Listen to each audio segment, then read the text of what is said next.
ternyata misalnya Prabowo menjadi presiden, tangannya sangat bertuah untuk bangsa ini. Mulutnya, lidahnya bisa mempengaruhi arah perjalanan bangsa ini.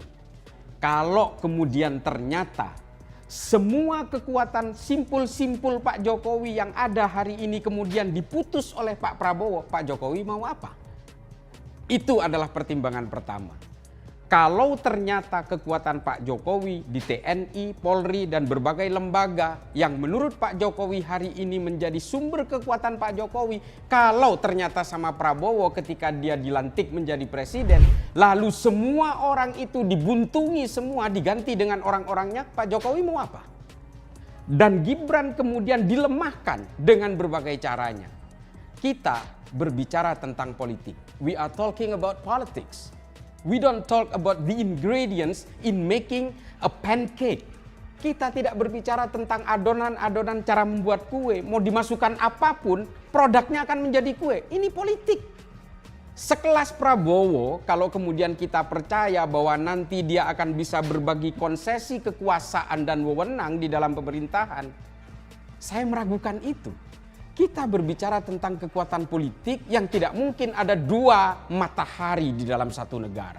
Banyak kejadian penting di berbagai negara lain ketika mantan presiden dan presiden yang terpilih merasa bisa mengendalikan negara, pada akhirnya yang terjadi adalah pecah kongsi.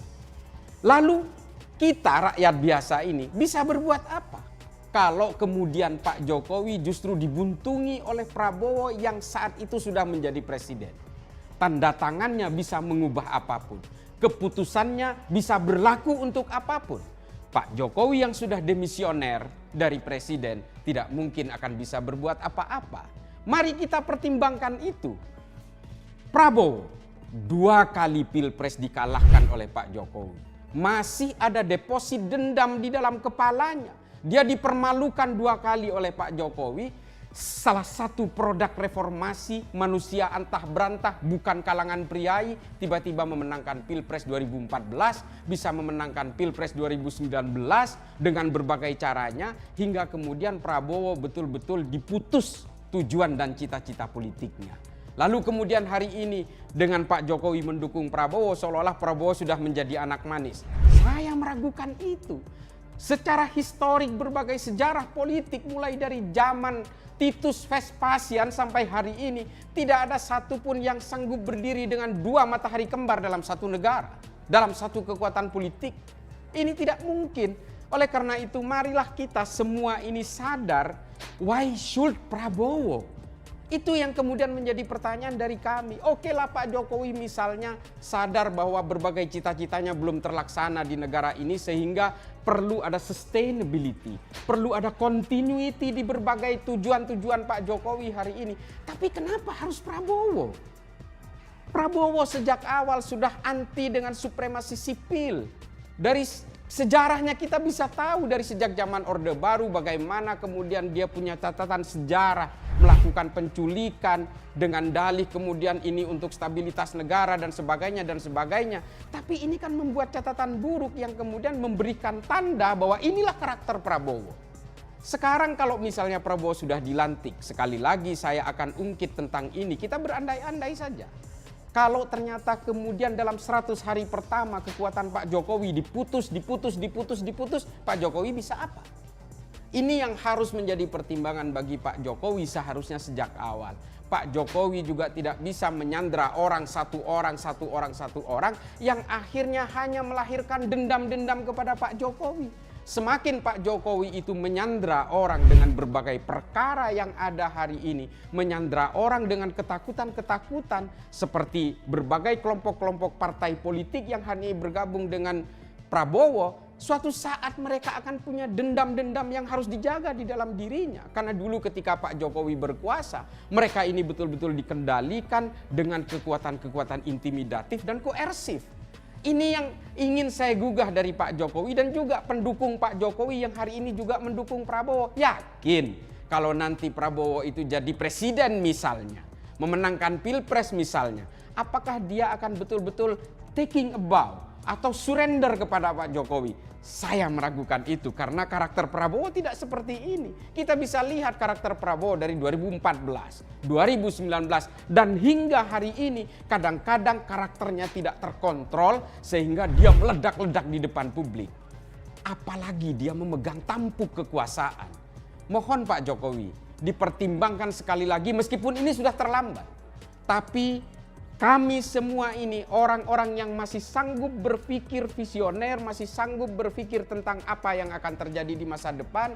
Pak Jokowi akan menjadi korban pertama dari pembuntungan kekuasaan politiknya. Ini yang kami tidak inginkan. Kami berharap sejak awal bahwa Pak Jokowi jadilah negarawan, bukan politisi.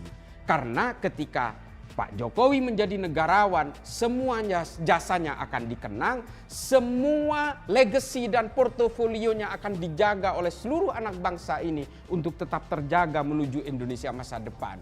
Tapi kalau dengan cara begini, dengan ikut menjadi satu alat dalam pertempuran politik seperti ini, pada akhirnya kita tidak berbicara tentang masa depan. Kita berbicara tentang konflik-konflik politik. Apabila ini ternyata memang dimenangkan oleh Prabowo. Tapi saya yakin kalau misalnya dimenangkan oleh paslon lain, saya kira mereka akan lebih bersahabat dengan Pak Jokowi. Ini yang kemudian menjadi pertimbangan orang-orang seperti saya. Bukan lagi mendukung soal capres, cawapres dan sebagainya. Ini tentang demokrasi. Ini yang kita inginkan dari Pak Jokowi, bahwa marilah kita berpikir ke depan. Kita buang jauh berbagai kepentingan-kepentingan masa lalu.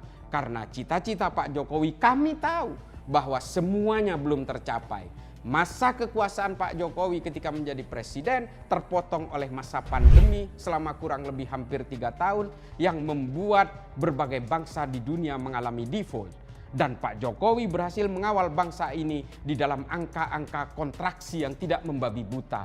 Ini sudah cukup menjadi legacy bagi kami yang harus dikawal terus ke depan hingga 2045 nanti ketika generasi emas yang dicita-citakan. Nah, oleh karena itu, marilah kita sadar semua. Kita sayang kepada Pak Jokowi. Kita semua sadar bahwa bukan hanya persoalan Prabowo, Anies, atau soal Ganjar. Tapi ini tentang bangsa ke depan, bangsa yang betul-betul tegak lurus dalam cita-cita reformasi, tegak lurus dalam purifikasi demokrasi, dan juga tetap terjaga dalam kekuasaan yang berbasis supremasi sipil.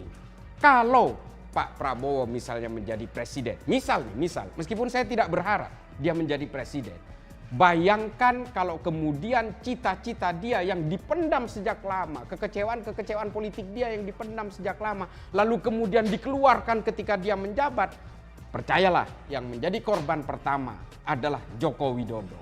Oleh karena itu, yang paling terakhir ingin saya sampaikan adalah mari kita buka kesadaran kita semua, rasionalitas berpikir kita semua. Pak Jokowi sudah seharusnya bukan lagi pemain dalam pertempuran politik ini. Pak Jokowi seharusnya lebih memikirkan legacy dan menjadi supervisi untuk perjalanan trajektori bangsa ini menuju masa depan yang jauh lebih gemilang. Pak Jokowi, sekali lagi mudah-mudahan Bapak menonton suara kami ini. Mudah-mudahan pendukung Pak Jokowi menyadari ini semua. Mari kita berpikir waras. Janganlah kita kemudian hanya demi kekuasaan kita harus membuntungi konstitusi dan juga menciderai demokrasi. Mudah-mudahan bangsa ini selalu dijaga oleh Tuhan dengan berbagai caranya. Terima kasih.